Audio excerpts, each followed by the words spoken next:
I think I need to begin with an apology. I gave the full hairdryer treatment to someone who texted in and said, let's take the money from foreign aid. I've got my first entry for Idiot's Corner. Carl says, cut foreign aid. Great idea, mate. Yes, so sending money to places like Ukraine would be an absolutely wonderful way to improve the capabilities of our military that may have to soon to go to Ukraine, honestly. And then, of course, the Prime Minister comes out and increases defence spending by cutting foreign aid. So, very briefly, I'm putting myself in Idiot's Corner this morning for dismissing that in such an arrogant and unpleasant fashion. Literally, his metric for whether a policy is good or bad is, does Keir Starmer do it or not? Incredible, right? At least he has the self-reflection to realise that he's being stupid, but he hasn't realised the reason why he's stupid. He's not stupid for just dismissing an idea, because we shouldn't be cutting foreign aid for military spending, because we're supposed to avoid military conflict by giving foreign aid, right? Making sure you don't have failed states in the global south, at least through some amount of foreign aid, even if the foreign aid program is a lot of it just bungs for NGOs and for businesses rather than being able to actually help people.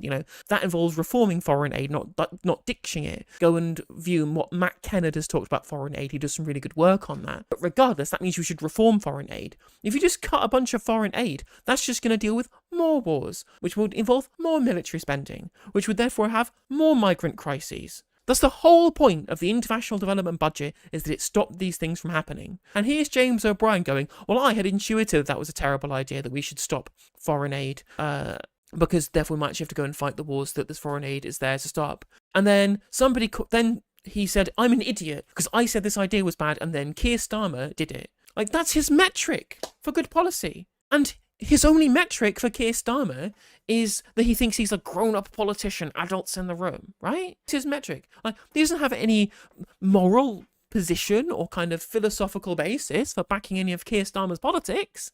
I mean, the fact that he is so unknowledgeable about Keir Starmer as a politician, that he can, on air, say the genuine phrase, no one thinks Keir Starmer is a proven morally corrupt serial liar. Nobody thinks that Keir Starmer is a proven morally corrupt serial liar. Completely, sincerely, thinking that shows you just how much of an idiotic boob this man really is. Because that's the thing, in the very clip that's just been played there, at no point does James O'Brien go, oh well, Keir Starmer gave me this really good reason why cutting foreign aid was good to increase military spending, right? Cutting the international development budget was a positive step, that was where we should be making the cuts. Something that even Andrew Mitchell from the Conservative benches, a right-wing Conservative MP, said was a terrible plan because it would be letting down the disadvantaged and the vulnerable globally, which is true, even if the foreign aid budget is spent poorly. Interestingly, Andrew Mitchell never took the same opinions when it was British poor people getting screwed over by the Conservative government he was a part of, And James O'Brien doesn't even listen to a justification from Keir Starmer as to why cutting the development budget is good for military spending being increased, right? He just goes, oh, well, I'm an idiot because Keir Starmer did it, therefore it must be right. Literally, this is the man who coined the phrase footballification, of treating politics like it's red team, blue team, team sports mentality of things are good if my team do it and they're bad if the other team does it, explicitly taking his political opinion as wrote from, well, if the Prime Minister did it, who I support, then it must be a good thing. Zero critical analysis, zero amount of self-reflection or introspection on whether or not a policy might be good or bad. No. Keir Starmer did it, must be good. He ties himself in knots when Keir does something he disagrees with too. Yeah, it's true, Dan, it's true. Because I did a whole segment about it on my channel last year. It was really early on in the year as well, right? When he used the genuine phrase, you can be permitted to be a little bit footballified when it came to Keir Starmer. This was defending him accepting Natalie Elphicke onto the Labour benches. Someone who defended her sex criminal husband at the time. No, but it's fine. Keir Starmer's doing it so that you can permit a little bit of footballification. Starmer's worse than a Tory because at least they have a line they stick to even if it's hostile. Starmer should know better as a supposed former human rights lawyer, but clearly has no moral compass and his only priority is himself. Exactly, our human rights liar-in-chief. And that's the thing, is that and James O'Brien will continually decry Corbyn, Farage, Johnson, Sturgeon supporters as being like part of a cult mentality, Saint Corbyn. that he'll describe people who view Jeremy Corbyn positively, you know. He'll treat us as if we're completely unthinking automatons who don't know what policy we support, but we're part of a cult of personality. He still has this genuine opinion of us, you know, as being the Corbyn cult. Except we support Jeremy Corbyn because we agree with his political platform that he's putting forward. James O'Brien doesn't have a political platform. He doesn't believe in anything. He supports Keir Starmer because he's the good team.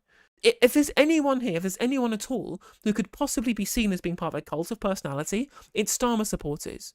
Because their metric is in no way in relationship to the policy platform that he supports. But to the anti-populists, to the moderates, to the people who support sensible governance, the sensibles, quote unquote, as James O'Brien literally termed himself. So I'd probably put myself in this category. A group of the electorate that we might call the sensibles. Right. So you are conscious of footballification. You, for example, would be perfectly capable of recognising the awfulness of a leader of your own party. They don't see themselves as being people who can be part of a cult of personality, because the idea of a centrist cult of personality is complete anathema to the way in which that they have iterated their political position. I am in the centre, therefore I must be smart.